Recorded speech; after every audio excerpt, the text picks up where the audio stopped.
Alrighty. Well, sorry that happened, folks. Just a couple of minor difficulties. Let's get back into it. Sorry. Didn't mean for that to happen. Though, I will be honest, this is another opportunity to try a different faction. So, as much as I'm aware that it's annoying, stream goes down, nothing I can really do about it. Sorry, it just crashed. I'm sorry. It crashed. My entire Wi-Fi just cut out for some reason, and my entire stream just absolutely broke and then fixed itself and then broke again. So, my bad. Sorry. My B. I didn't mean for that to happen. I have been lax in my. I need to upgrade my computer, honestly. And I know this mic is fine. Yeah, please continue harassing me with questions. Honestly, I love to ramble, and I will take another like hour and a half to do so. So, please, yeah, you guys were doing good on the Dragonlance stuff. I'm just not well. I'm not well educated enough on it to be able to chime in with my nuanced opinion. All I know is that I played a really good D&D character in there, and I fell in love with a certain subclass that I will now use as often as I possibly can in future. Uh, I love Spirits Bard. With just a little bit of doctoring, Spirits Bard was such a good build. And it was so much fun, too. Now, here's the question. What are we playing now? Do we want to play something hard, or do we want to play something easy and fun so that I'm not tearing my hair out and being distracted from chat every 30 seconds? Because if we want to play something fun, I'm going to go and play the Arabians, who are super fun basically all the time. He gets discount Arcane Conduit. She gets good relations. I never get good relations anyway. Recruitment of certain Tomb Guard units. I don't want them. Let's do her. Alright, let's do him. Flaming Scimitar. Because I know I fight the... Yeah, has access to shipbuilding and bonus campaign movement range. Flying Carpets and Genies. Yeah. Oh, wait, yeah, he's the dude with all the magic. Yeah, sure, why not? Let's do him. This dude's not in the base game, either. And, he's really fun, because he gets just a bunch of, or this entire faction gets a bunch of units that are just not in the game. Bunch of modern tech got dumped into typical D&D settings. Who'd benefit the most? Yeah, gnomes. Goblins would make use of it, but they would run out of stuff like ammo and supplies way too quickly to be more than like a temporary annoyance. But I think that gnomes, with how insanely good they are at picking stuff apart and recreating it, they wouldn't make new firearms. Like if you dumped like a Colt, 911, a Colt 1911 into a 5e system, and you gave it to a gnome and were like, here, go do a crime. They would do it, but then they would take it apart and try and figure out how the bullets worked, and then, as with handing any firearm to somebody who doesn't know how to use it, there's a pretty solid chance that they're going to hurt and or kill themselves. So we want to avoid putting that type of modern technology. The other thing is, like, D&D has this thing now where it's like, yes, cyberpunk, laser weapons. None of that shit makes sense. And it isn't a great idea either, just to introduce. Dwarves finally get on the train, they'd make the best.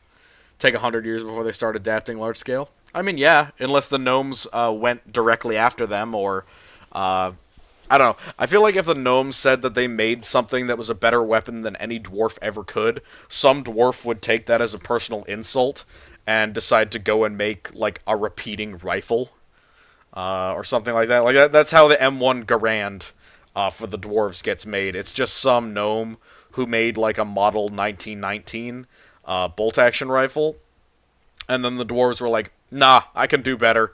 And they just make an M1 Garand because they can. That's how I think that would go down, mostly.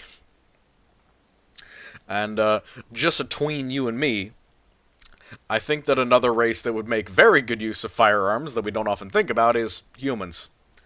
As per our existing history, Mankind in general really likes turning low-grade explosives into object hurling explosives. There are very few times where mankind has not had access to a rapid expansion material and not turned it into a firearm equivalent, so to speak.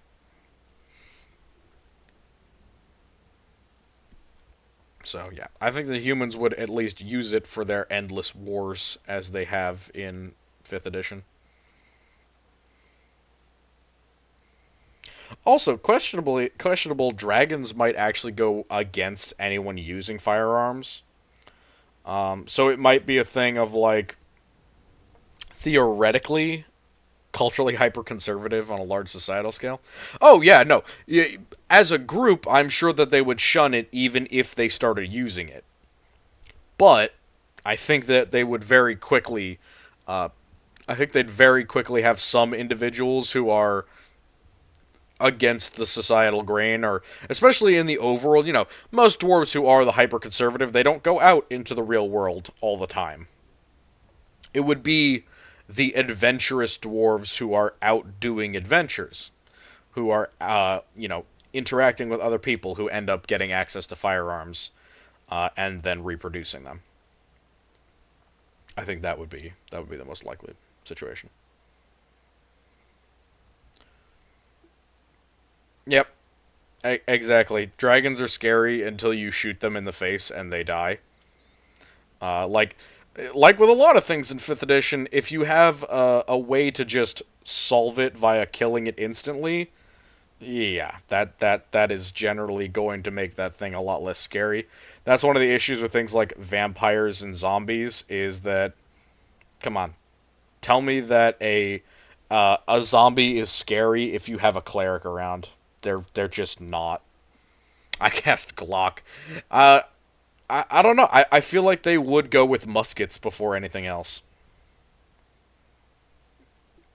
Or if not muskets, maybe like matchlock or percussion cap weapons. Because, like, if I was stuck in a pre-industrial or just pre-industrial setting, like, to be honest, with the existence of like gnomish technology, um, 5e is in like a barely pre-industrial setting.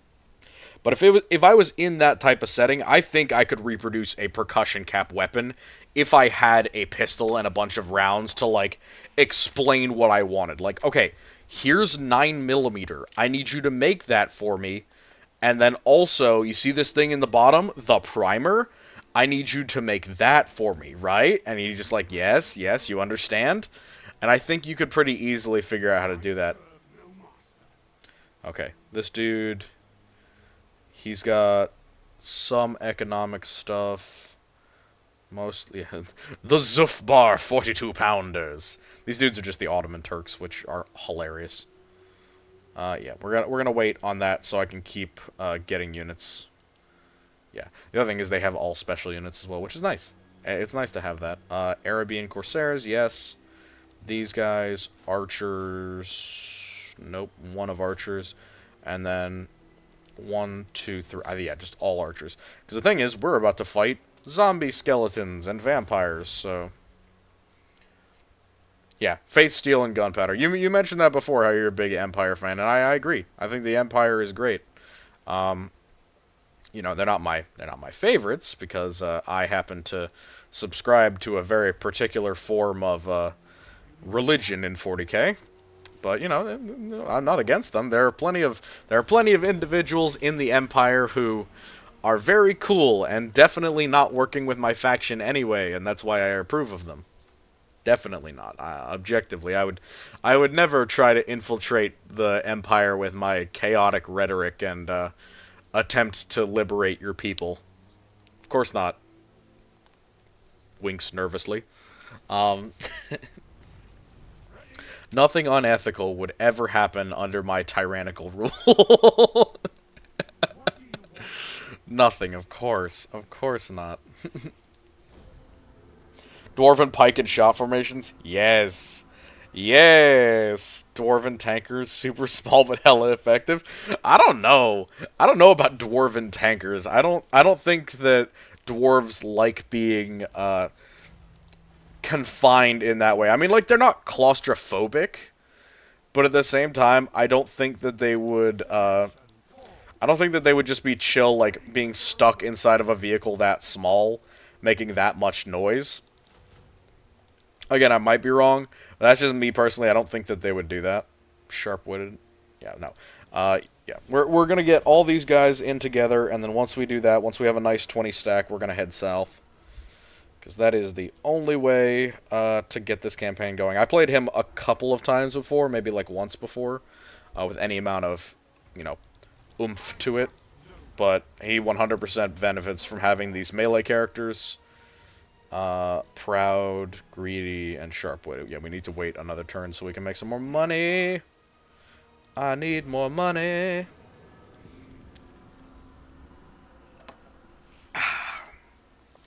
Also, I mean, what would the dwarves even arm them with? Cannons already exist in 5th edition, so you can't really use a black powder cannon in a tank.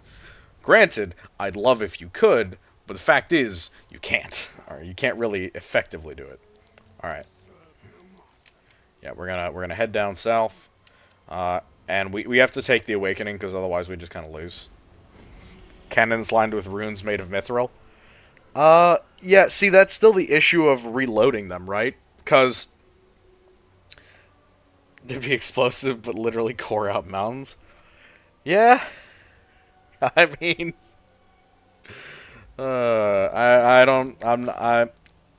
I'll have to agree to disagree with you there, because I think that they would find a more esoteric means of dealing damage, if you understand what I mean. I think my best option is literally just to go straight for it. Oh yeah, well yeah. So if they were able to make something like a parrot gun or a breech loading cannon, yes, I think that would be a solid idea for them to make tanks. But I think without that breech loading technology, it would not be feasible. The same way that like you could make mobile cannon before the 1910s, but there was basically no way to make the equivalent of what we would call mobile artillery today. Like, the idea of having a platform that could fire from a moving platform, like a wagon cannon, that existed. And that was not terrible at the time. But it was only able to carry something, roughly the size of a big old mangonel. Yeah, turret ships don't work until breech loaders either. But but we do have lots of cannons on ships before that point. They found ways around it with those bigger things, but with tanks, it's really unfeasible because you'd have to roll the entire thing back inside of an armored housing in order to reload it. Though, to be honest, now that I think about it, tell me that doesn't sound like something that the British Home Guard would have used? Because I think it definitely is. I think that the Home Guard would have made... Because a lot of the Home Guard armored vehicles for the British during World War II were like a truck covered in 8mm of mild steel and had a machine gun. Or like something with a big old metal sarcophagus on the exterior. Yeah. I think that that's something the Home Guard would have absolutely loved, but yeah. The Corsairs, you guys are going right there. Everybody else is going here.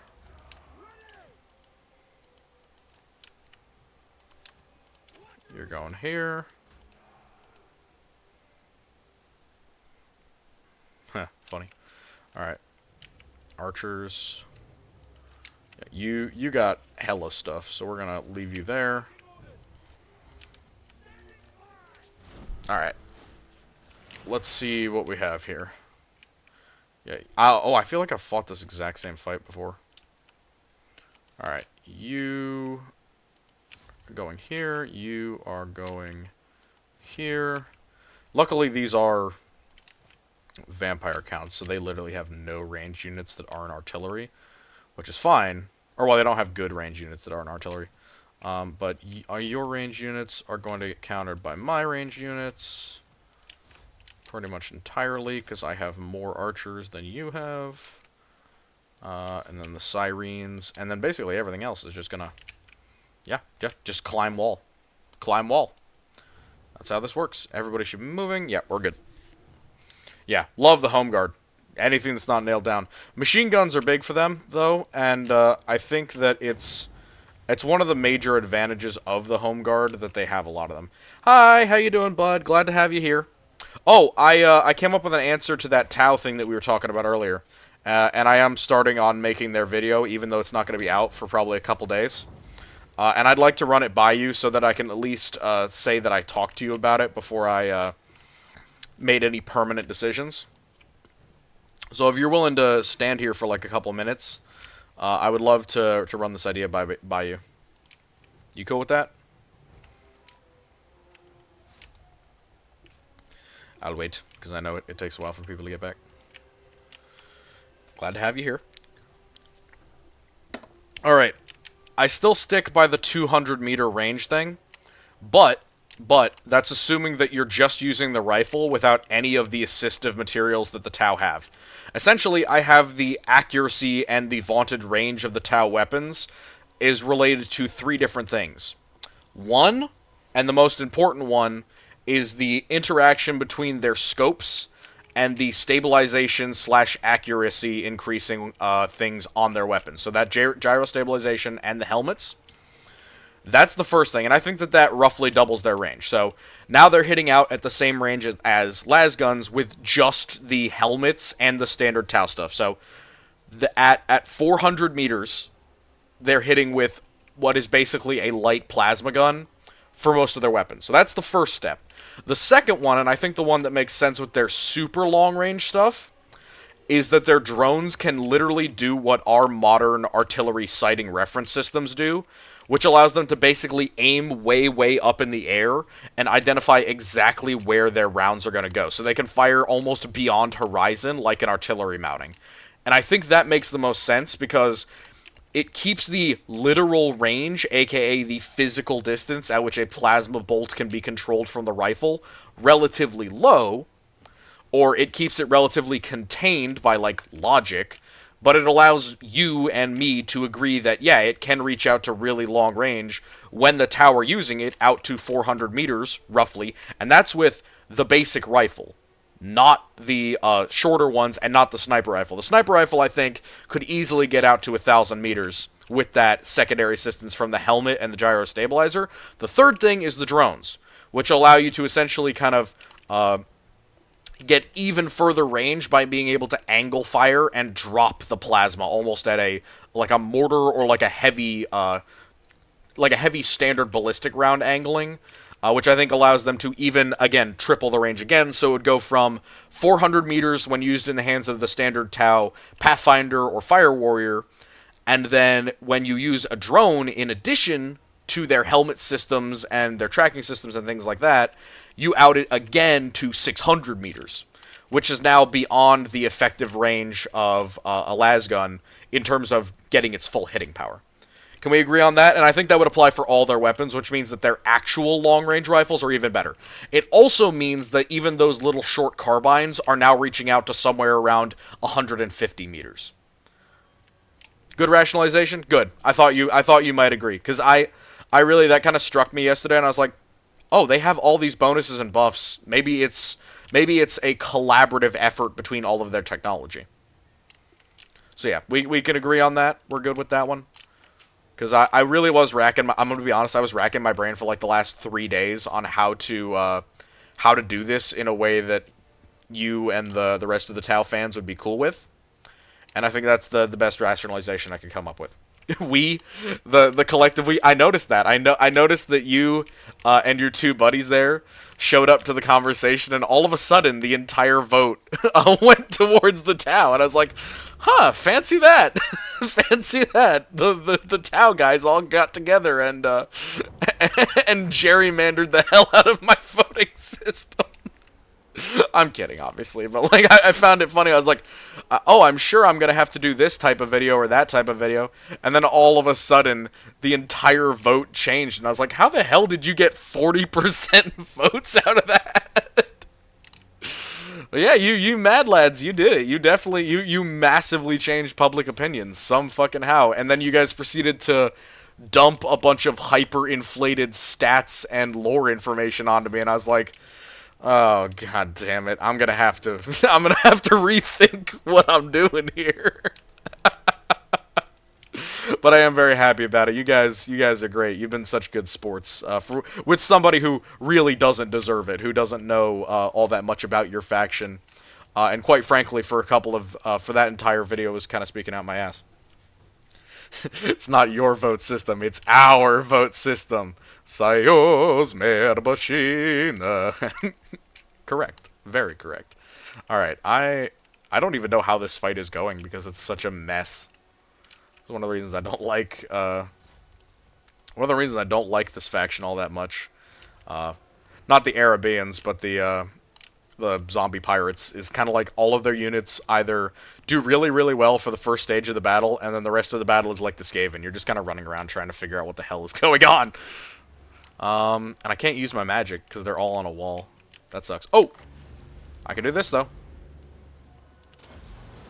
This is not very effective against you. However, water! Splish splash, I was taking a bath. It works. It works. The other thing is, I am getting continual value out of these archers, which is the entire point. Alright. Dude, you really gotta break through that wall, man. It's starting to be a little ridiculous here. Learn that Tau don't normally smile. That is something they got from cultural assimilation from humans. New Tau goes about that human culture changing the Tau Empire. Aww. Isn't that cute? That is cute. The humans in the Tau Empire may be the absolute lowest of scum, worthy of nothing but a quick bullet to the brain. However, that is cute. I'm sorry. I view every that is really cool lore. But I view every human that joins the Tau as just a human that could have been on the Chaos side of things, but has been stolen away from us. So that's how I see them. That's why I don't like them. They're space Italians? Oh, don't I know it. I am pretty significantly Italian, so believe me, I do a taco with my hands. You just can't see it, because I'm behind a video screen. Thank God. God forbid you're able to see my face. That would be a horrible nightmare. For both of us, and not just me. For both of us, believe me. Oh, goodness. Alright, come on. You guys gotta get some kills. I'm kind of getting a little disappointed in your performance here, boys. You got longbows. Don't hate them for being traitors, hate them for not being my kind of traitor. Yes! Correct. Very correct. 100%. Look, I'm not an Imperium guy. I am not one who goes out, you know, guts out for the God Emperor or anything like that. So I have a lot less opinions that align with the Imperial idea of everyone who's a traitor is evil. I believe that everyone who's a traitor is a traitor. You know, just because you are bad guy doesn't mean you are bad guy, you know? Sometimes people betray the Imperium for very legitimate reasons. Even Space Marine chapters can betray the Imperium for very legitimate reasons. Like, incredibly 100% legitimate, you could not expect them to do anything else in that scenario other than die. Like, this that reminds me of that one thing from Star Trek. What do I have to do to convince you people? Die. Very good, Worf. Eat any good books lately? Cue the sad, cue the desperate. Message redacted? Oh no. What did you say? Did you do a typo?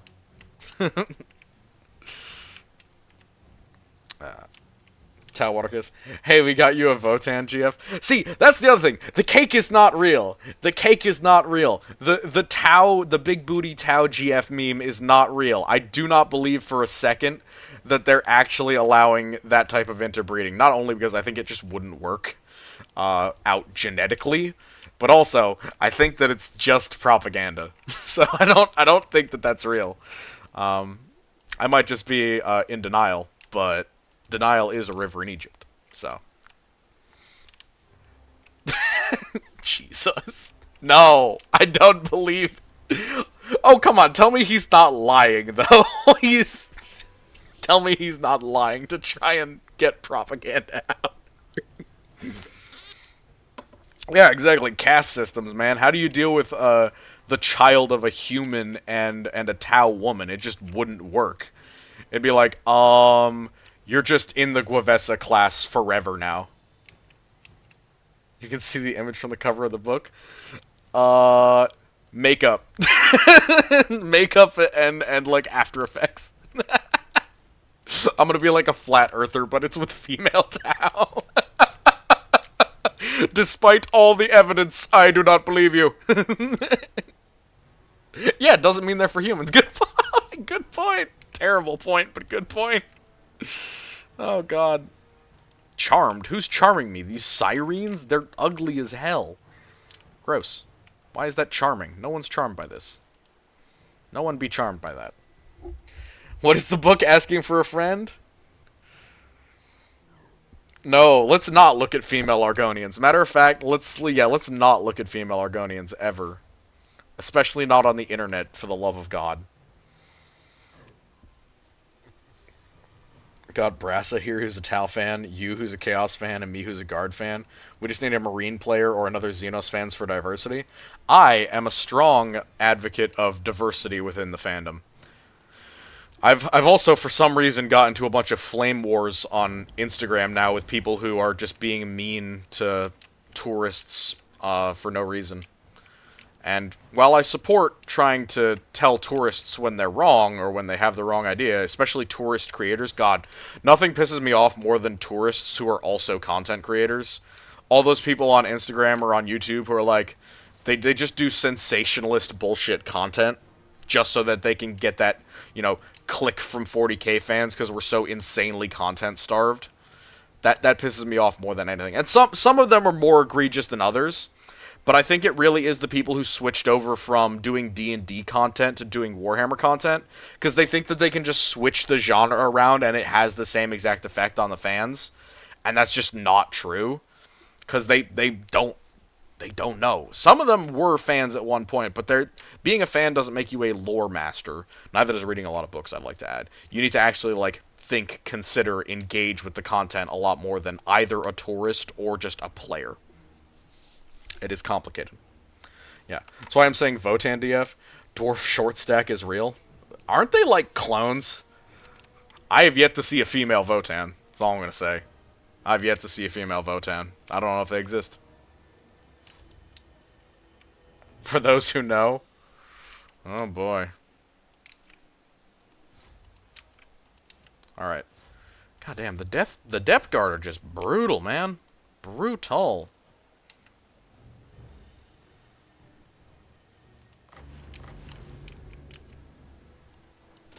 I mean, I guess that's kind of the point. That is who they are. But it'd be nice if they weren't this nasty to me right now. There we go. Come on, boys. Break through the gate. Kill them all.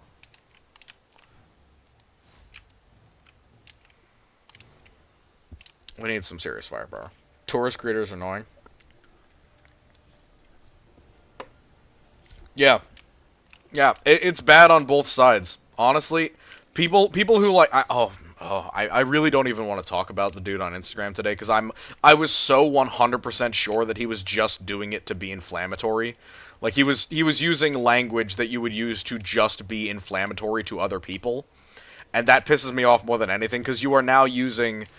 You are a tourist using the fandom as a way to push your ideology regardless of what the fandom is. And I'm like, that is so beyond disrespectful that it's just... it's just frustrating. And there's really nothing you can do about it, because you know that those people won't listen to, like, a well-reasoned argument, because their whole point is just to be there and make people upset. That's it. That's the only reason. Luton?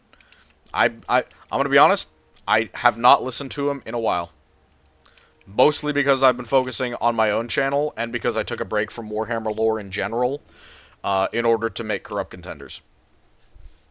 I was working on corrupt contenders for so long that I was just like, because I was doing 40k related writing all day, every day in, day out, for weeks on end. And so after a point, I was like, I can't watch this shit while I'm making this shit, or I'm gonna lose my mind. Actively. Like, I'm gonna crash out. I'm not gonna do it. But yeah. Well, once I stopped doing that again, I found some fun stuff. I watched Luton a little bit at the very beginning, but while I was still like searching around or shopping around once Arch took his like massive break, for what 3-4 months in the middle of his thing going on. But yeah, this thing with the tower, they don't have much of a familial structure. They have soulmates that can be anyone. Some that are even AI or Xenos. AI? How the fuck do you have an AI soulmate? I don't know. Sure, it's possible. Not sure how it would happen, but sure it's possible. Yeah, auxiliary races have their own social structure, which, in that case, why wouldn't the humans have an actual family structure? Because, humans do have family structures. I've been sitting here shooting at this one artillery structure forever.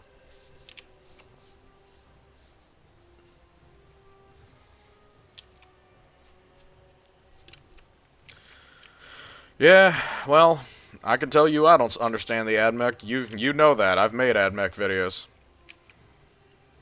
Well, it's not entirely true, but it is proverbially true, which is the best kind of true. Oh my god, just please die. I've had enough of this fight. Oh my god, how is this still even? That's so pointless.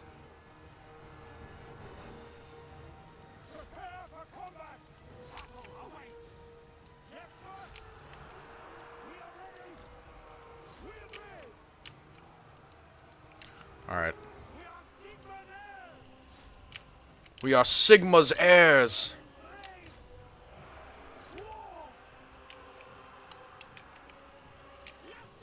Alright. Very Tau. Reproduction is a service to the state. Oh, that reminds me of a certain other horrible Maoist regime that I could talk about. God, reproduction as a service to the state is one of the most messed up things that came out of the Mao regime. One of. Not the worst, but one of. Hard to understand because they've been in so many people's hands. They don't have the sheer number of books like the Guard.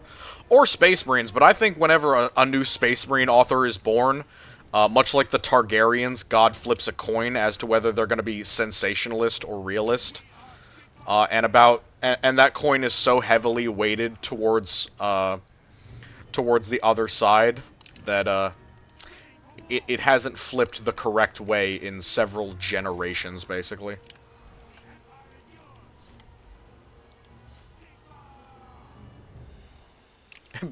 I neglect others? What have I neglected? I don't think I've neglected anything so far. What have I neglected? I'd love to address them here. That's what this is for. To address my horrible neglect. Maybe I'm sure I've missed a couple things. That I know. But not out of neglect. I have been focused in order to not oversaturate the market. That's what I'm gonna pretend. I'm gonna pretend that it's not just because I am a hyper nerd in certain things and I'm not as good with others. Okay, come on. Get the artillery out of the way and we straight up win this fight. Children are citizens and government give their parents limited custody until they earn citizenship. Oof. Oof. That's all I'm gonna say about that. Oof. Come on. Oh my god, break. Oh my god, break.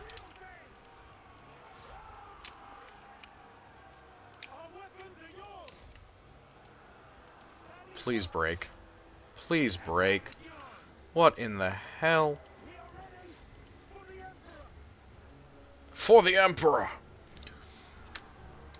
Yeah, it's good to know that the Tau actually have some level of, like, real reward. Even if it's, pie in the sky reward. It's good to know. I like to think of the Tau as kind of evil, but, low caliber evil. Yeah, nobody's good in 40k other than Chaos. But sorry, I am being facetious. I am joking slightly, not really. Yeah, I'm not joking. I think Chaos is good. I think it's good for mankind. I think it's the good thing. I think the victory of Chaos will be a victory for everybody, except for like some people.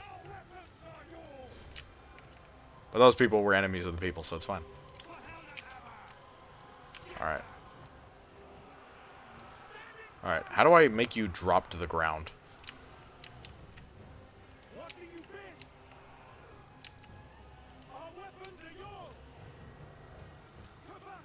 Okay, come on. Bro, you're telling me they're not crumbling yet? This is so wild. This is so wild. Oh my god. Literally 2 things of rotting Prometheans is all it takes for me to just lose. Okay, well. Close. Close. There's a chance I can still claw this one back, because they essentially have nothing left. And I still have, like, an actual army. Which means I can grind them out via attrition. And I get all of my ammunition back, which means that the auto-resolve should favor me. And the Golden Magus will be able to take this settlement. Yeah, that was an entire fight in, like, what, 40 minutes? Yeah. Maoist China, North Korea with a more masochist spin. Or monarchist spin. Jesus. Your brain sees what it wants to see. Monarchist spin. Whoo! Freudian slip. Massive Freudian slip. Sorry about that. Tao's like 17th, 19th, 20th century imperialists manifesting their destiny and carrying the burden of the blue man. Oof. I mean, I wouldn't qualify them like that, but yeah, sure. If you want to go like that, I went with more the 16th century, the caliphates, including the ones in the early Turkish Empire, where they're taking over like parts of North Africa and areas in like the Sinai Peninsula, areas that Europe doesn't really care about, but like every time they do it, they're also kidnapping people from, you know, the Balkans to make them into slaves, and they're, you know, dealing with all types of stuff. So they had a multi-ethnic empire with a racial and religious majority center in Turkey. Specifically, the AdMech video mostly only speak about base troops, forgetting to mention all the other branches. Same time, I enjoy the video. Yeah. Well, base troop. I did go over every type of troop. I went over all the tanks. I went over most of the robots that are like used on tabletop. I might have missed a couple of Cybernetica troops, but I kind of relegate them to just being enhanced servitors. So, not sure if there was enough actual combat data that I could go on for that. Maybe I'll mention more on them in the future, but as far as I know, the Skitarii are kind of the bread and butter of the AdMech troops, and they're the ones that you're always going to see, which is why I devoted the most amount of time to them. And also because they're the ones, you know, crewing all of the Mechanicus vehicles and stuff, so it seemed more logical to me to spend more time on them. But I suppose it may have been too much time, which is fair. Alright. Yeah. Tide Call. Not helpful. Training. Buffs.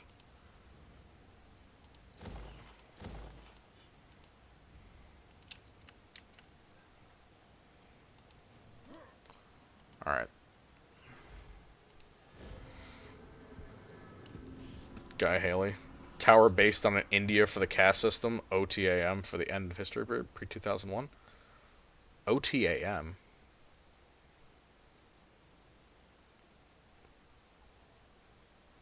I don't remember what that is. End of history philosophy pre-2001? Not sure what that's a reference to.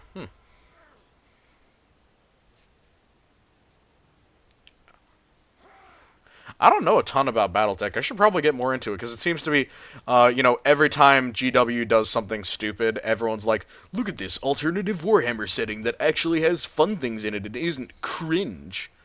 And it's like, okay, guys, come on, we're just going to do this again. Again. And, yes, quite often we will just be doing this again. Alright, Ah, there was no chance of winning that one. So I'm just gonna... Yeah, that's not where I wanted to go, but alright.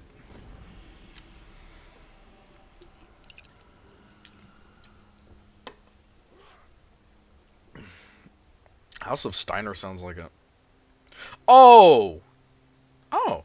Oh, it's NATO. Yeah. I mean, I don't think that they share a lot with NATO in, like, having all of the races have equal, like, military power. Well, yeah, NATO never had equal military power, so I guess that's fair. Alright, sharp-witted. No, we want proud. Proud is a good buff. Alright. Trench Crusade goes hard. Yeah, that was another one. It's like, every time somebody says they don't like Warhammer, they punch him in the face with Trench Crusade. Or I think the Trench Crusade is really cool. I think the art is awesome. But honestly, I am too broke to start another tabletop army. I think now, based on the points changes, I have somewhere in the neighborhood of like 30,000 point, or of like 6,000 points worth of models. And I do not have the the dosh on me to start another one after all that. It's been a good run, but my collection is probably at its peak for the moment. I don't know. 3,000 points of AdMech. I'm gonna be honest. All of my friends who play AdMech tell me that it is literally the hardest faction to paint. So I feel very bad for you. And I hope that you get better, my friend. And you also get screwed in your rules as well. Also, I really... Because you're not the first one to say that I missed a bunch of stuff with the AdMech video. I really want to know what units you're describing. It's not that bad. I really want to know what units you think I missed. Yeah, the rules are bad. They are. You guys got screwed. Which, you know... As somebody who doesn't play them, unfortunate, everyone gets bad rules. You have to deal with them at some time, but yeah. The AdMech have this thing of, like, everything that they have on tabletop needs to be so good because the lore version of it is so overpowered that, that their rules have to be kind of terrible because otherwise they would just dominate. I remember at the very beginning of 8th edition, or at the very beginning of 9th edition, there was like a month where they won every tournament because some little tweak to their points or tweak to their rules hadn't been made, and they were just so unbelievably good that they were killing everyone. But that only lasted like one tournament, and then GW dropped the biggest nerf ever just right on top of your heads. And I remember we had to keep our buddy on proverbial suicide watch for like a month because he was like, I spent like $1,000 on this army and it just got nerfed into non-existence, basically. Y'all suffer too hard.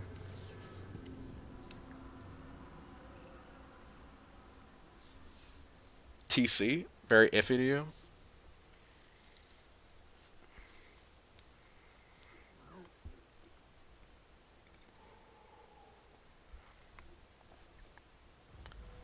Huh. Not a... Oh, yeah, sorry. Yeah, Trench Crusade. Yeah, I mean, they are in their infancy, essentially. Over-the-top misery porn? I mean, wasn't 40k for a while? Let's be honest. Wasn't 40k also over-the-top misery porn? Because there wasn't anything really great going on. Trench Crusade is supposed to be based on trench warfare, where there really isn't anything... Yeah, more nuance. And I think the more units that they add and the more stories that they attach to them, because, you know, all the stuff that I see on it is like, yes, this unit, or this squad, or this person, and their history and their lore, and I'm like, oh, yeah, that's really based. That's really cool. I like that a lot. And then it's like, can I get some more on that? It's like, no, you cannot. It's not finished yet, or it's not ready, or whatever it is. I assume that there are tabletop rules of some kind to tabletop. Yeah. So there is a tabletop component to Trench Crusades. Does Nurgle better than Nurgle does? Look at the Black Grail units. For real, Nurgle gets the short end of the stick in Warhammer 40k, but he rules in fantasy. Like, I can't even tell you how awesome Nurgle is in Warhammer Fantasy compared to how he is in 40k. Straight up, I think Nurgle Fantasy beats Nurgle 40k in terms of like god on god violence. Because Nurgle in Fantasy is so freaking strong. He is everywhere. He's an omnipresent threat like Khorne is in 40k. And he's just monstrously strong. And it's all the time too. Like Nurgle occasionally gets the limelight in 40k. Nurgle's around all the time in fantasy, and he gets to absolutely mess with like a huge portion of society a lot of the time. So, like, people don't take Nurgle lightly in fantasy, which is why I like the fantasy version of him a lot more.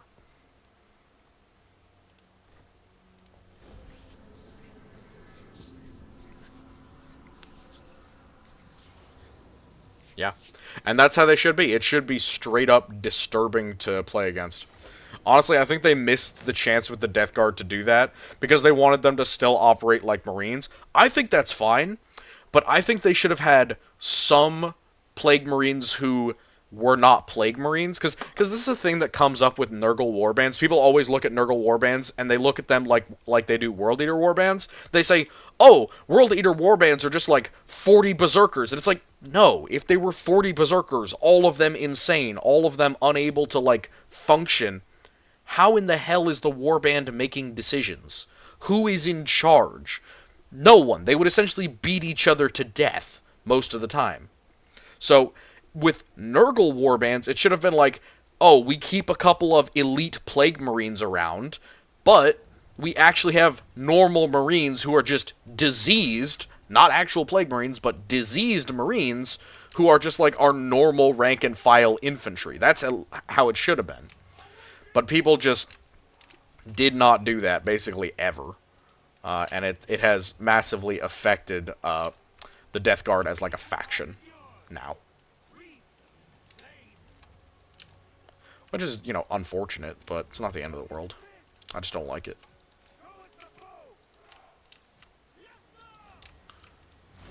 Alright.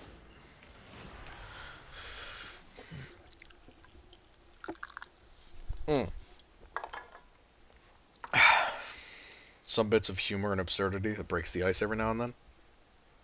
Yeah. I like Grimdark, but I like it more because I'm a big gore hound and gore fiend. Merkava covered in corpses. Oh, so nice. Yeah, that works. That's a very cool idea. Okay, so you need to deal with this. You two are already over there, so you need to run this way. Essentially. You go after the sirens. You go after the... There's an officer back there. I can see him. You. And you go after the sirens over here. So we want to get the sirens out and absolutely mess them up. Nope, you're going after the depth guard. Sirens. These guys. These guys. Sirens. I already ordered them to do stuff, so yeah. And then you will go after these guys. And that leaves us with you, you against the elites, you against them, 1, 2. That should be everyone has a unit to fire at, yeah? Yes. And no running away. And also no chasing once we get there. Sorry, I was distracted there. Admech can use all the tech the Imperium can. Don't mention that. All the robots, Legio, Cybernetica, including Castellans. I talked about Castellans. Myrmidon Battle Tech Priest. You're not the only one to mention that. So, oh yeah. So that's one of the things about 40k like stuff. When I talk about the Admech, I'm going to be talking about Admech unique stuff. So I would not talk about stuff that the Imperium can use because that defeats the point of doing an Admech only video. So yeah, while it exists, and I will talk about it in like guard videos and such. I won't talk about non-AdMech stuff in an AdMech video. You understand? Like there would be no reason for me to kind of double down and do that. I could see the reason for doing it, like if people thought that they were only using that stuff, but yeah, that's why I didn't talk about it. Essentially, just because why? It would be a waste of time to talk about something that I'm already going to talk about later, essentially, in that video. And then, as for the Legio Cybernetica, I did talk about Castellans. I not only talked about them in a previous video, I also talked about them in that video, with at some length. And then the Murdon Battletech Priest. Let me look at these. I want to look these up because you were not the first one to say them.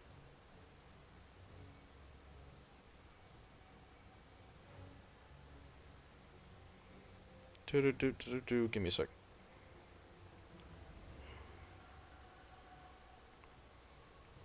Militant branch of the AdMech.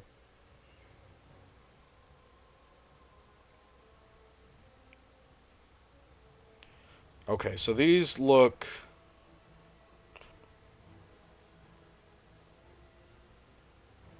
Yeah, these guys look pretty specific to a certain area. At least I haven't heard of them before.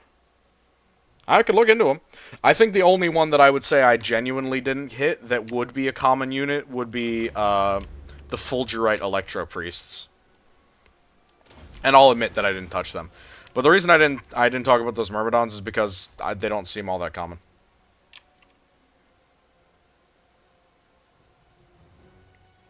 Yeah. Ordinatus are going to be in a different video, because that's not like a, as far as I know, that's not like a common unit on the battlefield. At least I, again, haven't really heard of it all that much. And, you know, when I was looking it up, when I was doing research for it, I didn't find it either. Yeah, I will look into those, but most of those will actually be in other videos. The Myrmidon, I legit have not heard about them, and they did not show up when I did my search. So, AdMech with their motive force bullshit. Does the Imperium call electricity that? Because motive force just seems dumb. Well, motive force, I guess, is kind of how they refer at points to stuff that moves in general.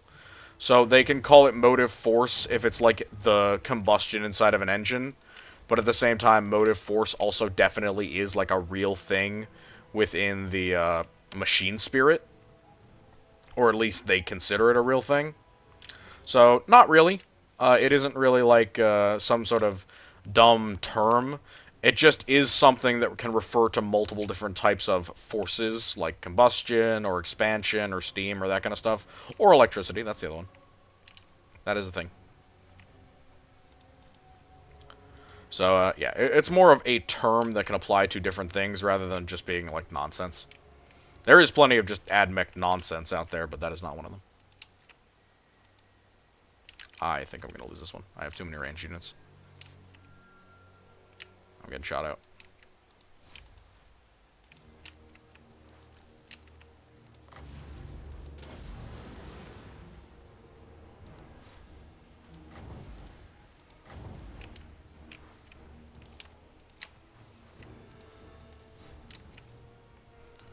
Alright, nope. Nope. I'm done with that for now. Yeah, not an easy fight. Not an easy fight. Also, I was not going to win that. God damn, they got the absolute better of me. Those depth guard, I just need to shoot those things to death. There is no winning against that. That sucks. Yeah. Let me look up Order Reductor, because that's another one somebody mentioned.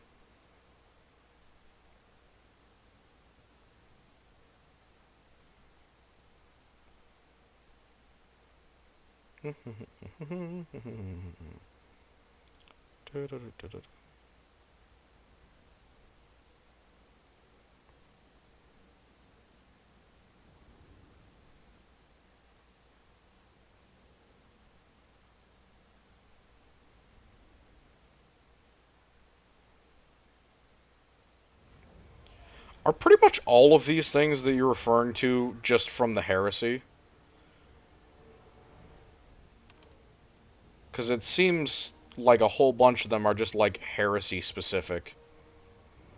Or at least they have not been mentioned since the Heresy.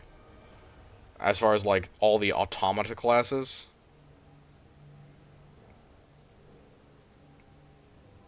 Yeah, so when you say existed and used before since the origins of the AdMech, that literally is not even within the purview of this, like, channel, unfortunately.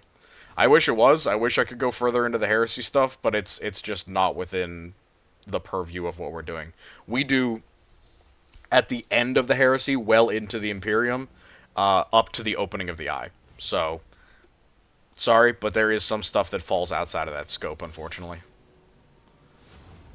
Not an excuse. I would have talked about them if I had known about them, but since I am researching that specific time period, that would be my why I missed it, or why I didn't mention it.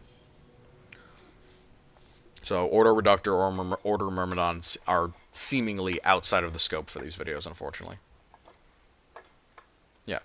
Yeah, the blue AdMech dudes, those are the Fulgurite priests. Those guys, I will admit that I missed. I did mention Patroxy as well, but since I was doing an armies thing and not an adversaries thing, I didn't go into Patroxy, because Patroxy are essentially the same stuff, pound for pound, once I get down to it, as the Sicarans. They're just Sicarans with wings, basically. And torches and shit. But, yeah, I mentioned them, but I should have given them and Fulgurite test. Oh my god. Fulgurite Electro Priests. I should have given them more talking, because they do exist, but I severely doubt that they would be. They would definitely be an elite, which means that I will probably save them for an adversaries video. Honestly, a lot of the stuff that you're talking about, it's just going to end up in an adversaries video, if, again, it is within scope, because there is lots of stuff that is just going to be out of the scope for a lot of these videos. Especially if it's related to 30k in any way, you can just expect it to not be in there, unfortunately. Technoblade, usually cool to me. Yeah, but it's not general use, and again, if you point it out existing in one place, and then you just assume that it's used everywhere, I can't necessarily confirm or deny that. So, yeah, if it's not a common use thing, if it's not something that gets a lot of play, it's probably not going to receive all that much attention, unfortunately. My apologies, but that's just how it is. Alright. I am Scottish. What am I going to do? And then 1, 2... Yeah. Young blood. Yeah. Also, I mean, there is newer stuff that has come out of the AdMech as well. Things that are more common in 40k. Yeah, the Technoblade is really cool. Fails the vibe check, it just feels dumb. Yeah. There is some pretty cool analysis to that, or analogies to that, in terms of Star Wars. They have pretty much the same exact thing. Honestly, the Sicarans with their vibroblades are so close to commando droids that I almost had like a moment during the video. I was like, oh my god, they're literally the same thing. Someone copied someone's homework, because they are the same thing.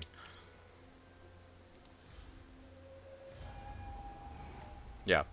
Like, now looking them up, I get why they exist, but they are pretty much noted as either exclusive to one tiny sector, or one small sector of the galaxy, or...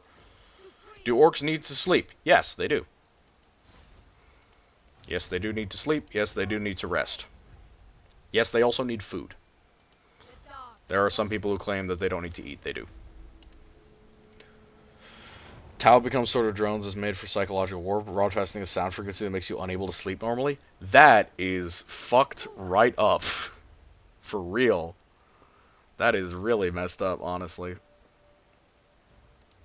Alright, we try again. I think I win this fight. Yeah.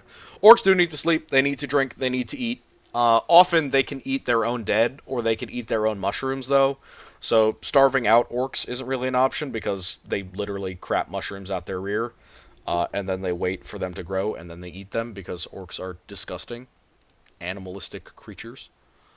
They will also eat their own Gretchen, which does stunt their numbers a little bit, because the Gretchen won't grow up into real orcs. But they will eat the Gretchen who are supposed to be tending the mushrooms, and then eventually the mushrooms will get bigger and become more orcs if they don't eat them. Tau drones are cool.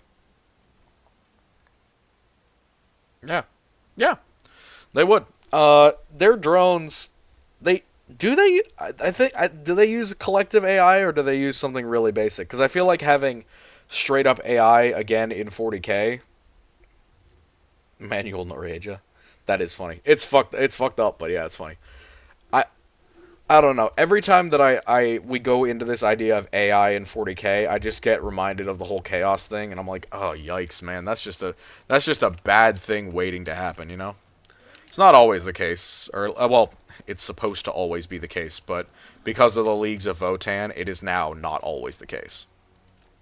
Used to be, always the case that no matter what would happen, the AI would always learn about chaos somehow, and it would always try and figure out how to kill humanity. But yeah, not a thing anymore. Used to be a thing. Was a big fan of that, but not anymore. You are going here.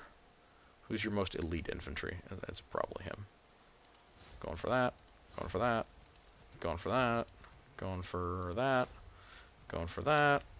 And 1, 2, 3, 4. That should be everyone, I think.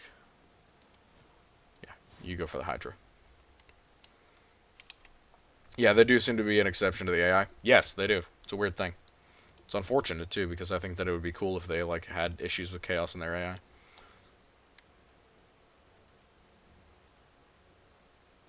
Why would they disappear into thin air? Because they can't support them anymore, essentially. Also because we never see them anymore, which means that they're probably just being kept in a cellar somewhere, and they're pretty much unable to be remade. Also, they might also be completely unique to Mars. That's the other thing. A lot of the AdMech units that we see during the Heresy just come out of Mars because a lot of the Forge Worlds don't get founded until after the Heresy, or during the Heresy, which means that a lot of the units might literally just not transfer over because the AdMech didn't or wouldn't have the technology or the ability to transfer them out to other forges.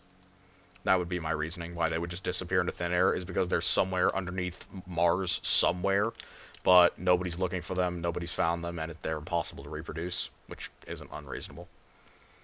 Yeah, them being an exception to the AI thing is weird. Yeah, the Legio Cybernetica, I did mention, again, I went over the Servitor thing, I went over the Castellan Robot thing, and the Cataphren thing. I talked about all of them. But as some of the really unique ones, they also are just from the Heresy. Like, I can't even say that they're unable to be made again, but I can tell you that we've basically not seen their like on the battlefield very often. And from that, I have taken that they are either not in use anymore, or that they are no longer able to be produced anymore. Which, again, is usually my rule for if we don't see it, it ain't there. I treat it like the Chinese military. If you don't see it, they ain't got it. Or they have so few of them that they're not a unit in the way that they used to be anymore. They're a unit in the same way that a nuclear bomb is a unit. Like, yeah, it's there, and it's theoretically capable of being used. However, they don't want to. There are Gretchlings whose job it is to tell bedtime stories for the War Boss. The War Boss kills the Gretchling every morning in order to keep the secret. That's sad. That's sad. Goblins in fantasy do get it way easier. And, quite frankly, goblins in fantasy are horrible and mean and, like, terrible. But they are also considerably more cool, in my opinion. Let's go, baby! Magic! Magic for the win! Alright. Gotta love women with swords. And they're big swords, too, so they get the bonuses against small creatures.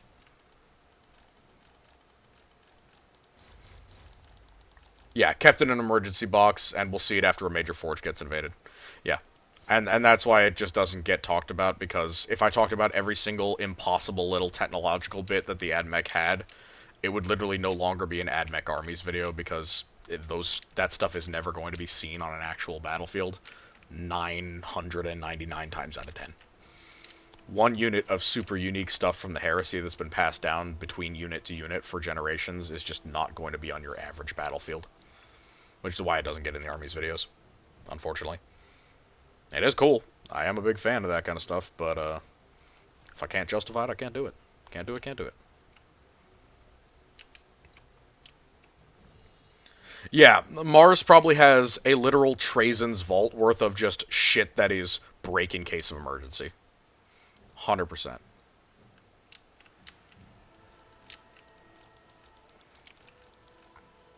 I'm actually not sure. Again, my channel doesn't go beyond the opening of the eye, but I think we're still in the low hundreds, which is not bad.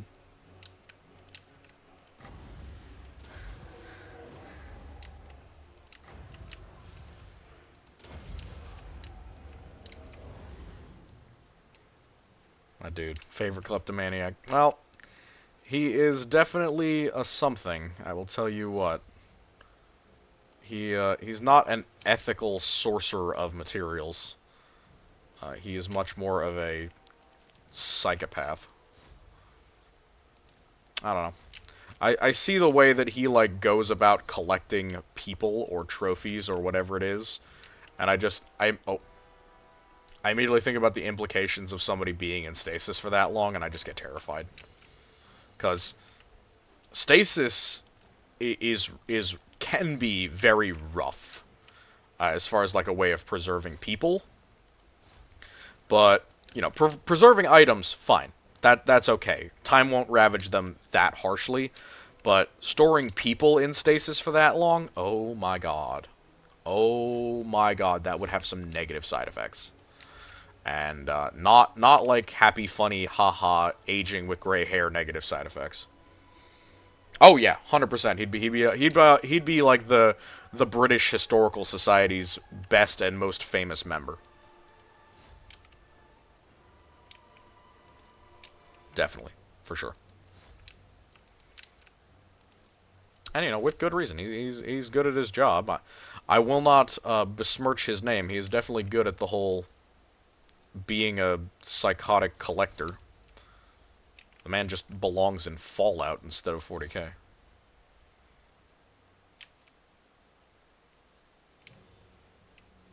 Well, see, that's the thing. I can't just call GW out for their bullshit and then make up a reason that says, oh, it's there, we just don't see it.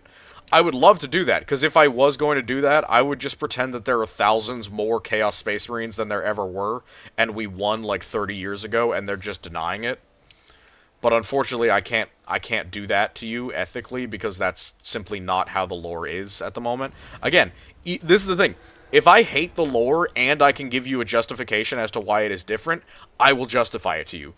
But I will also limit myself to things that do not, like, destroy the actual canon. None of the things that I've said so far, even my hottest of hot takes, would destroy the canon or prevent 40K from being the way that 40K is. The only time that I've gone out on that far of a limb was when you guys asked me to in the last stream, and you asked me to change something about one of the legions that I wanted to change. But, yeah.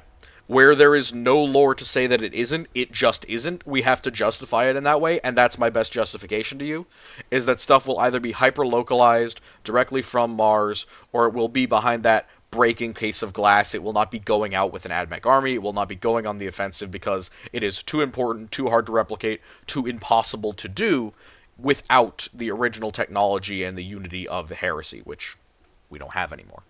And yeah, it probably is just that GW is too fucking lazy to port shit over. And guess what? You're not alone in that.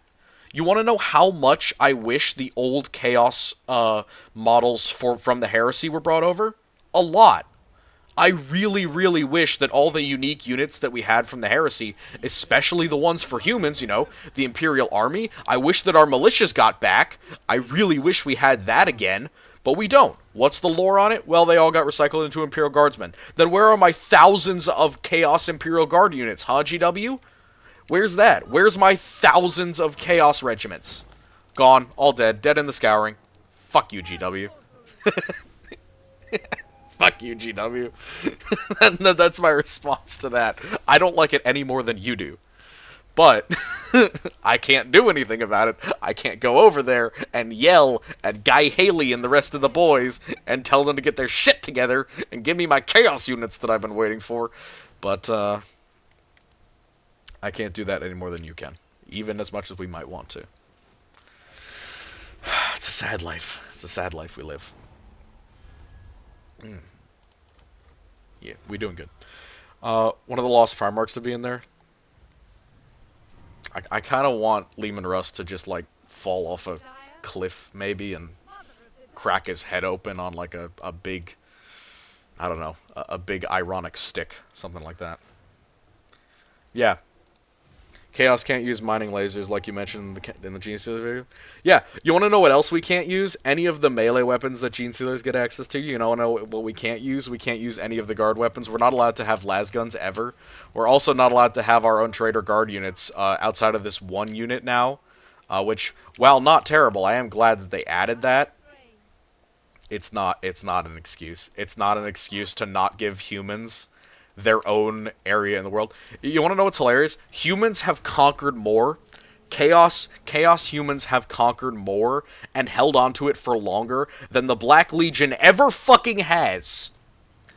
If we compared the area of land, number of worlds, area of space that Chaos conquered during the Sabbat Worlds Crusade, and we compared that to all of the land ever taken by the Black Legion, the humans did better for longer. And it's not even close. It's not even close. And yet we're not allowed to have tanks. We're not allowed to have locally designed shit. We're not even allowed to have chimeras. You're telling me I can have Chaos Trader Guard units and I'm not allowed a fucking Chimera? I have to... Oh god, it pisses me off. I have to put my Trader Guard infantry in rhinos. In rhinos!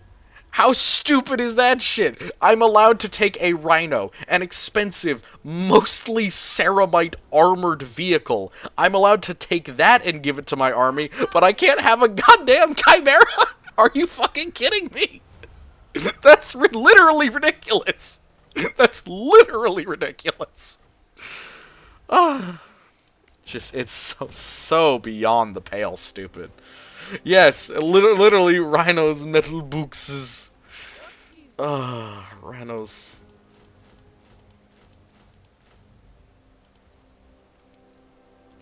Alright, I would like to actually get some decent things now, please. For the love of God. Oh, I have to get public order. Oh!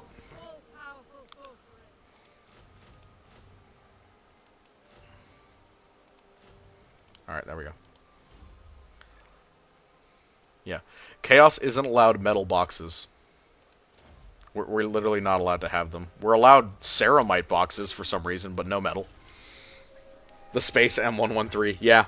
Dumb as hell. Yeah. The Guard has taken more than any Ultramarine successor? Yeah, but didn't you get help? Such a stupid excuse. The Guard are so much... Like, again, it was that thing, somebody... Gun, Tuna, you asked me last time, you were like, what faction wins against what other faction? I was like, oh, the Guard would crush the Space Marines. If you collected every Space Marine chapter, every successor, all of them all together, and then you compared them to the Imperial Guard would body them so fucking fast. It would not be a fight. It would not be a fight. Because the numbers comparison, it's not 1,000 to 1. It's not 10,000 to 1. It's probably at least 100,000 to 1. If you compared every available Guard regiment in comparison to every single successor chapter, it would likely be somewhere in the area of, like, 100,000 or at least 10,000 to 1. And that is not a winning fight for the average Space Marine, believe me. Alright. I would like a miserly horde, please. And then I will go over here. Alright, Aranessa. Alright. Sorry. Iron Warriors Warband basically created a whole underground complex that doesn't show on the surface, and one day bursts out with thousands of Space Marines and ships from a single world. So you want the Iron Warriors to act like Necrons, is what I'm hearing. I can't really disagree with you. However, I'm not sure if they would like that. Yeah, get crushed, Aranessa. Get wrecked. Hey, passive regen. Nice. That's really nice. Alright, I am fine with fighting Tori of Rest, because, like, this is one of the few factions that I think I can body pretty easily. Alright. Alright, we're also going to get rid of a few of these guys. Yeah, and we're just going to entirely melee. Because Youngbloods are not good units, to be honest. But they are cheap. Yeah, the Guard have Chimeras.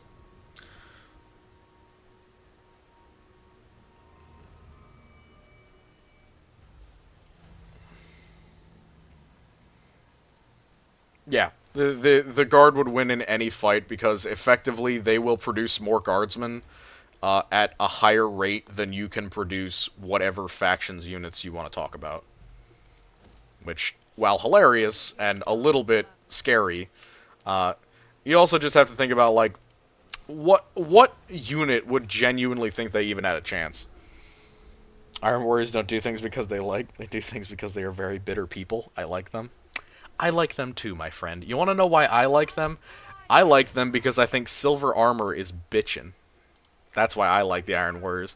I think one of my favorite things I ever see. I like the Iron Warriors who have one of two things. Either they have really like matte gray armor and they wear cloaks like the Fallen. I love those guys. The other ones that I like, he said factions in the Imperium. He said factions in the Imperium. But I like the other one, the other version of the Iron Warriors, where they're just silvery, bright as fuck, like mirrored armor. I love both of those. But I can't really pick which ones I like more. But I really do love both. Alright. The Warriors of Lug. They light their swords on fire. That's fair. That's fair. I'd light my sword on fire too. Guard are prepared to fight anyone if they are Zukov reborn. Meanwhile, Space Marines can't afford to lose 100 dudes. Correct. Look, this is why Space Marines don't deploy in chapter strength a vast majority of the time. Oh, you shouldn't have done that. Pyrrhic victory. I still win.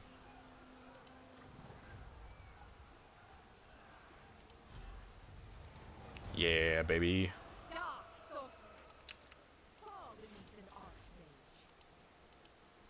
Alright. We still got this. We still got this, I'm pretty sure.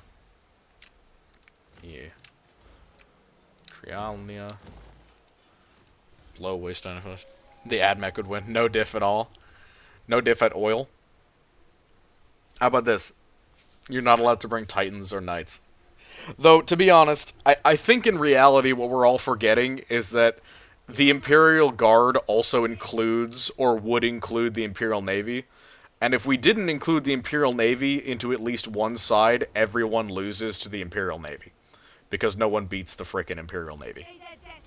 Like, the Guard are infinite, but the Navy are both infinite and hit harder than any other faction in the game. So, the Navy win. The Navy no-diffs everyone. As usual, because Navy-based. But, still. Hey, I got Spell Shield. Nice. Spell Shield is a really cool item. Need me buff magic. Metal Crazy Iron Warriors. RP's one of them literally has a cannon for half his face. Yes! Yes! I love the really messed up Iron Warriors, the ones who have like what is that? It's not a virus, it's the like techno thing where they're all like fused with their stuff. What are they call them mutilators now. Or no, obliterator, that is what it is, the obliterator virus. Those ones who are afflicted with the obliterator. Oh my god, Sentinels of Astril. Yeah, get fucked, nerd. I need money. I'm going to beat you up for your lunch money. Good Navy, but I don't care how many Arc Mechanica ships you have. Eat torpedoes. Yeah, that's the other thing. They have a very mid-weight Navy. They have a lot of cruisers, and they have a couple capital ships. But most of their escorts are usually borrowed from the Imperium, a la the Navy.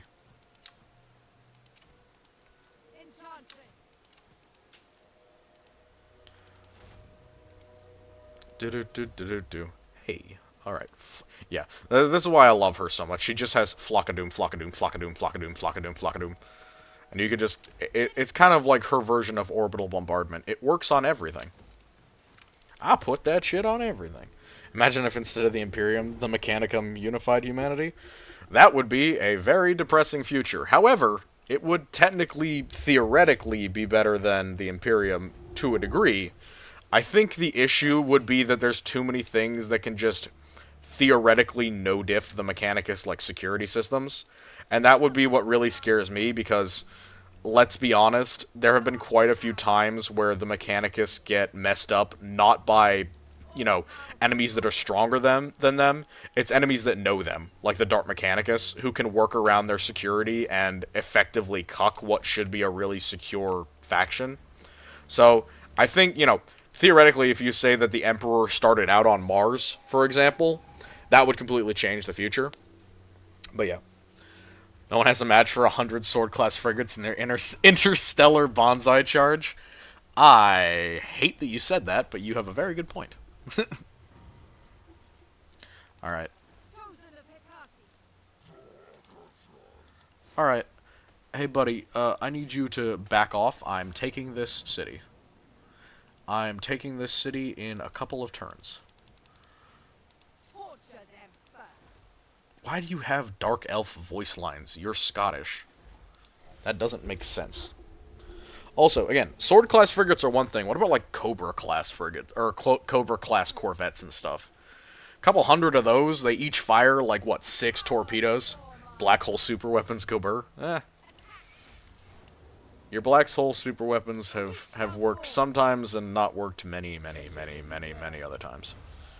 But I will not pass judgment upon the Mechanicus Navy, because a lot of it is just the Imperial Navy, and you've borrowed some stuff from them. So I'm not gonna comment upon it. All right, let's get another Spirit Leech. Me like Spirit Leech. Sword was the only escort you can think of. Think Sword, Falchion, Cobra. Sword, Falchion, Cobra.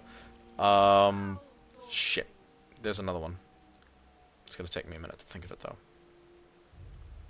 We're gonna go with Public Order again. Can I fix this? Am I not allowed to fix this? Yeah. Nova? But is Nova unique to Space Marines, though? Isn't Nova and Gladius, aren't they unique to Space Marines? Yeah. Yeah. I like the Arc Mechanicus ships, but I think that they are, I think that there's probably smaller versions of them for... Why the hell?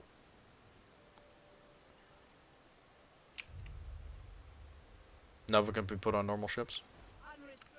Well, I mean, normal as in, like, battle cruisers, yeah. But isn't there a Nova-class escort? Am I wrong? Is it? Not like has a Nova cannon, but like Nova class. Like a classification of escort? Or am I crazy?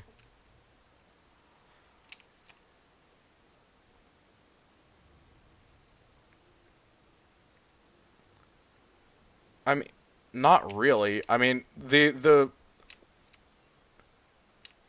was what it was called? The Nova class ships? I don't know. I think I'm losing it. I think you're gaslighting me. So there's a reason why you can't do that on top of planets. And basically, it's not slip space, right? It's not necessarily that the ship is opening up a portal in and of itself. I mean, it has the technology to do that, but it is way easier in places where the warp is basically thin or close to the surface of reality. Hyperspace ramming logic? Yeah, no, there's a very good reason in 40k why the hyperspace ramming logic doesn't work. And it's mostly because, while it is opening a portal to hell, it does require that you're in a place where you can pretty easily do it. Open space works, but near planets, you're actually moving a lot more of reality, so to speak. So I think that's a good reason why they wouldn't do it. The other reason would be it probably would collapse, because it is a portal, and there are limits as to what can go in and out of portals, you know, for obvious reasons. Can't put 1,000 ships through the same exact portal, you gotta have somebody holding it open. Or several ships holding it open, essentially. Alright, why is this motherfucker here? Yeah, as a Star Wars fan, I will literally do any amount of mental gymnastics to avoid that happening ever again. Yeah, I remembered that the Nova was something that Space Marines had access to.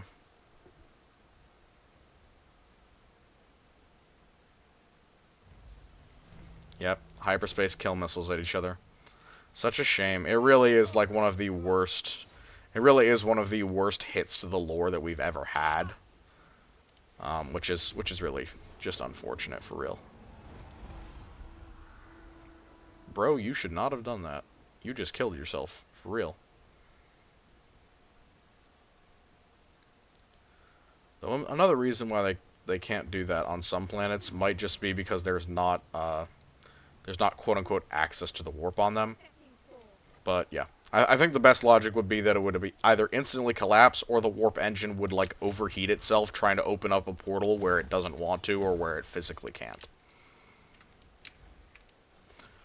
That would also explain why planets have to go to like warp points all the time in order to confirm that they can actually teleport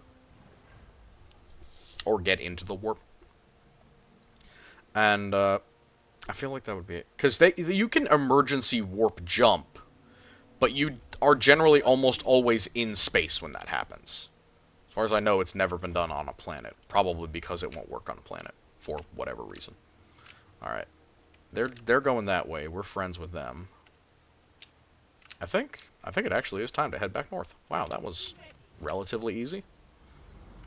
Kind of weird. That's not usually that easy.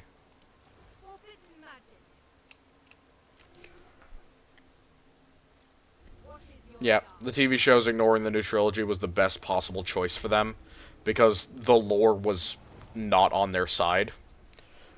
Effectively, they would have had to rewrite way too much stuff. Largest ship in the Imperium. Why is the Admech ship the Speranza?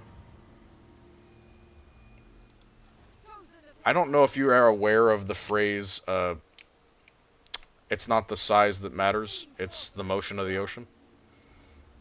Important phrase to run your life by if you are concerned about size.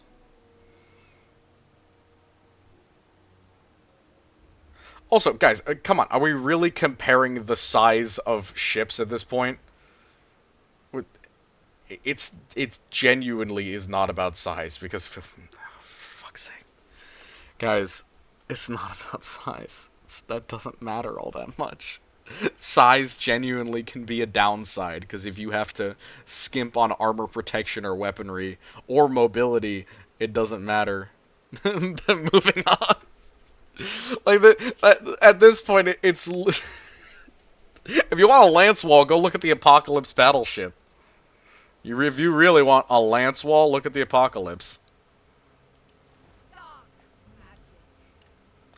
But yeah, there's a lot of things that I would point at and be like, oh, look, bigger or smaller. But then the whole point is that, you know, you have overlapping capabilities and not just big ship line. Though, there is an... Less comparing is more just curious. Yeah, the Speranza is big, but again, it's like a singular ship. The other thing that people forget is that while the Phalanx is big and relatively unique in that it's crewed by Space Marines, the Phalanx as a class, aka Space Fortresses, are not actually all that uncommon. Or at least there are other instances of Space Fortresses existing in 40k, so the Phalanx is not just the only one that exists. Generally, they're actually used to protect fortress worlds, which is kind of important because fortress worlds are kind of important. So that's why they exist. And you can kind of make a Star Fortress just by sticking together like 6 or 7 orbital weapon platforms.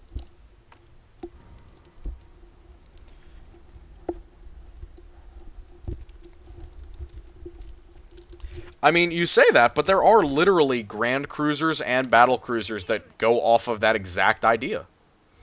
And they work relatively well. I mean, some of them are definitely better than others, but I think it's the Exorcist class, or the Exorcist or the Emperor class, that is Grand Cruiser or Grand Cruiser or Battle Cruiser size, and it's just six banks of fighter and or bomber aircraft. And that's it. That's all that it is. It's just infinite numbers of aircraft. And it is still a battleship. It is still an insane amount of firepower, because it can launch, what, like 30, 40 aircraft within like a few seconds? It's wild firepower. I am not a huge fan of Imperial aircraft just because they take a long time to actually destroy other ships. But that's not really a great excuse on my side. So I'm just a big fan of big guns, and especially of Grand Cruisers.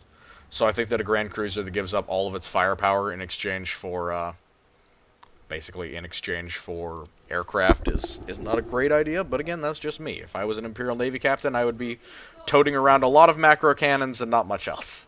So.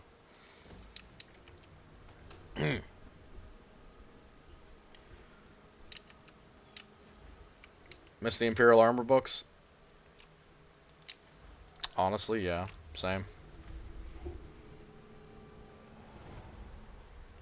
Have a mobile planet and covered in guns that get you just as good as 100 cruisers or like 30 battleships? Not even close. If you're talking about a Star Fortress, not even close. Also, mobile is a very big overstatement for almost every one of those ships except for the Rock. And the Rock is... There's a reason why the Rock travels with basically its own battle fleet as backup. It's because she be vulnerable to damage. And the damage that it is vulnerable to is absolutely capable of being dished out by Grand Cruisers, battleships, and other capital ships. Yeah.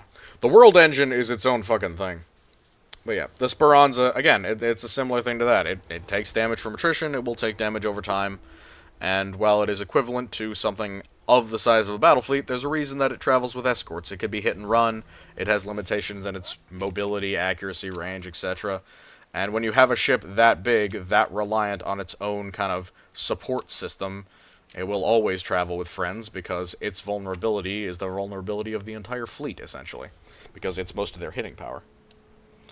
Dirty Chaos fans got a monopoly on carriers smaller than a Grand Cruiser. Actually, that's not true. Oh yeah, Warhammer 40k naval ships? Oh, I will 100% go over Navy at some point. Definitely. Get dabbed on by carrier supremacy. Well, it's also the fact that, you know, those ships do have limits on how many things they can target, where they can go, what speed they can go at. So hit-and-run attacks, cruisers, torpedoes, all kinds of stuff like that kind of cuck those super massive vehicles, and that's why they travel with a whole bunch of cruisers and escorts of their own, so that they can't just get trolled and made, you know, embarrassed, essentially. Because they would be. Alright, we're going to abandon these, because Sartosa is just going to take them anyway. Yeah. Oh yeah, it's hard, but the easiest way is just to win the battle and then slowly root them out that way. Sorry, you said something else? Yeah. So, Chaos fans, we don't have a monopoly on carriers. The Imperium has something called escort carriers, which are pretty similar to our own escort carriers in our own modern day, or in our, you know, World War II day. So they're not bad at all. They're just smaller, kind of escort-sized carriers, you know, as the name implies. Yeah, but they're not terrible at all, and they're you know, they're not common, but as for being an escort, they're not impossible to get. The issue is just crewing them with enough vehicles to make them, you know, function. Because aircraft are kind of hard to make, if you didn't know. Aircraft are tough.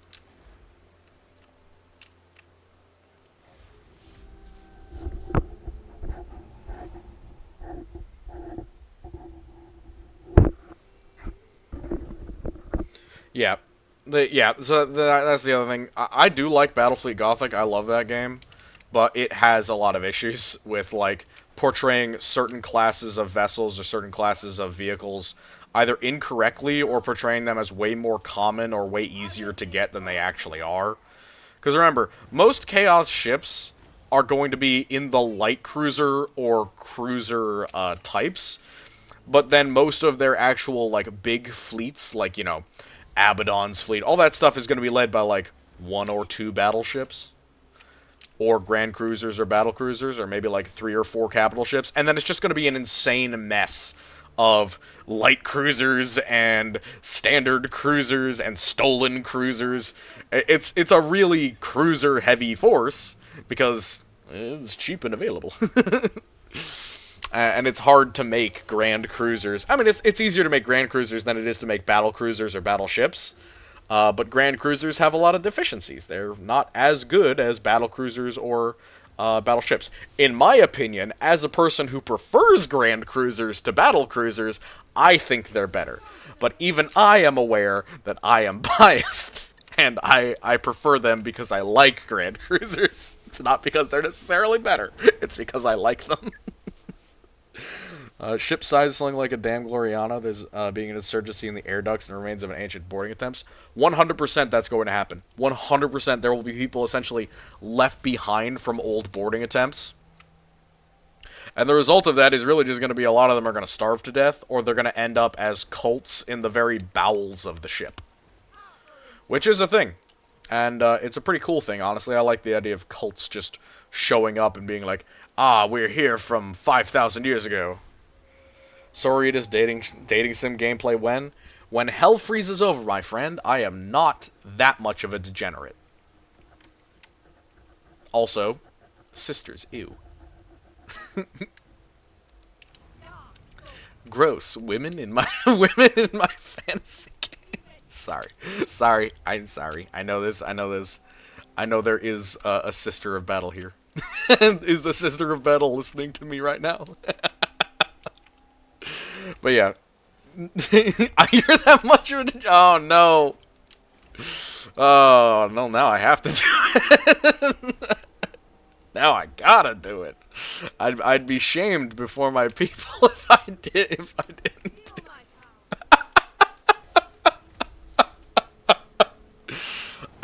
I don't know, guys. I don't know if I could show you Sororitas dating sim on live stream. I think that might break some TOS at some point. You know, just maybe, guys. I don't think that's gonna work out for you though. I appreciate your enthusiasm to watch me do horrible things that will probably get me kicked off the platform, but no. No. That's why I stream on other platforms? You think I'm smart enough to do that? I appreciate your confidence. I will, ooh, Hearthguard with halberds. Nice. But yeah, I don't know. I don't know what I even can stream. I mean, considering this is like my gameplay, I guess. It's me talking 90% of the time. By the way, we are going to probably hop off at around 10, 10:15, 10:10. You guys have been great, but I got to get to sleep. I got a busy day tomorrow. But yeah, I don't know about streaming on other platforms just to go and stream degen content. That would be, that'd be a unique situation that would get me to do that. What they do to their female captives.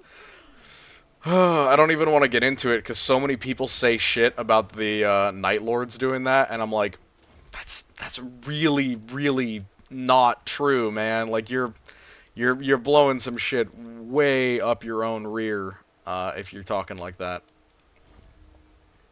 Again, me biased, but yeah, that annoys me a little bit, and it's also like, yeah, come on, Grimdark, we can stop at a certain point, I'm sure, or fade to black for Christ's sake. 40k has a great many untapped markets when it comes to games. Dating sims is one of them. Are we that desperate for content? Demon Kilbasa and Death Spectres feel way too edgy. I actually really like the Demon Kilaba, and there's a reason for that.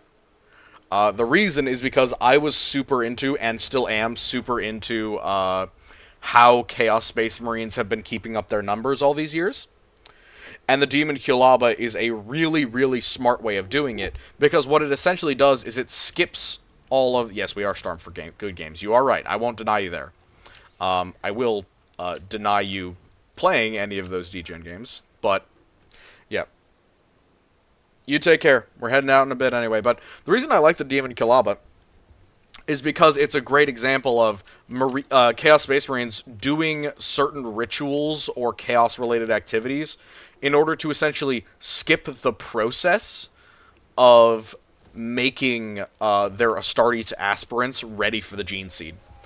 It's essentially going through, for the loyalists, they have to indoctrinate them, they have to train them, they need to build their bodies up, they need to slowly give them new organs, they need to slowly fix and mess with their physiology in order to get them just ready to receive the gene seed.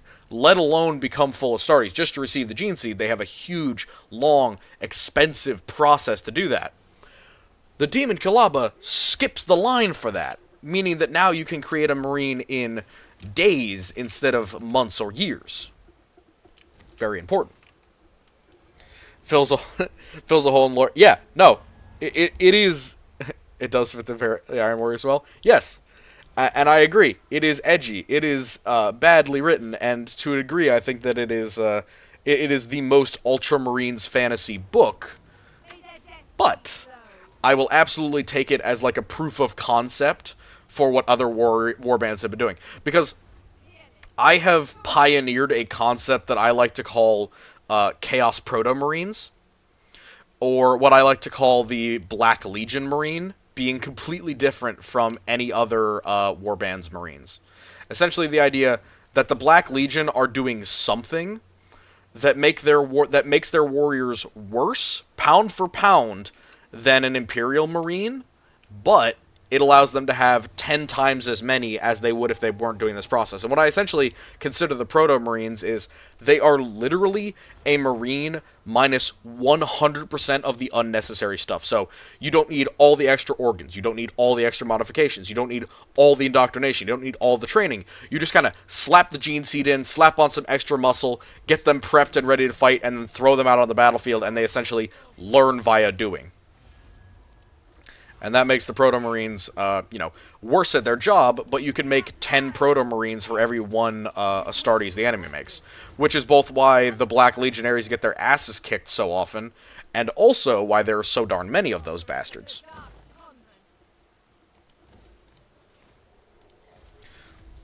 Weird thing what the Grey Knights did to the sisters that one time. Yeah, drinking all of their blood?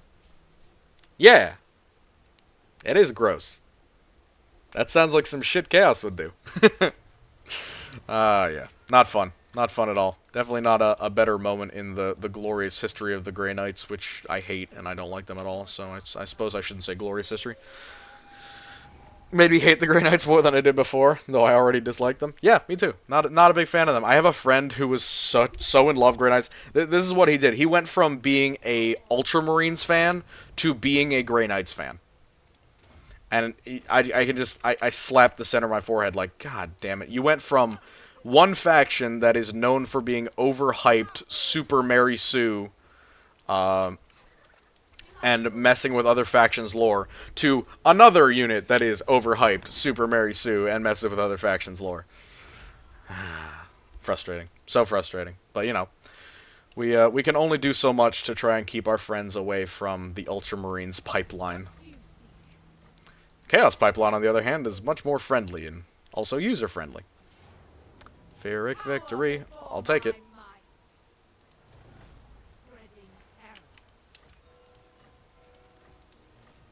Damn, that was a good shot. I would definitely do that again. Collect, tithe, and occupy.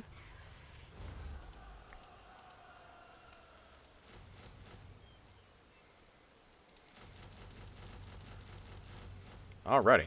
That works for me. And bang, and bada boom.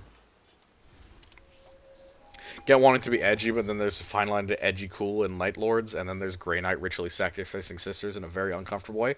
To be honest, I have not actually read that exact passage, so I'll have to look that up afterward. I thought they just, beat them to death and drank their blood. Is it worse than that? I assume from what you're saying that it's worse than that. So, you don't have to explain it, but just type yes or no if it's worse than them just killing them. Because that's what I thought it was. Am I wrong? Unsettle me more than a lot of 40k stuff has done? Ooh, man, it must have been bad. God damn. Yeah, I thought they just killed them. I didn't know it was anything worse than that. Jesus. Oh, goddamn. Huh. I will have to look into that, because I genuinely thought it was just, murder. Bathed in their blood? That's not that bad. I mean...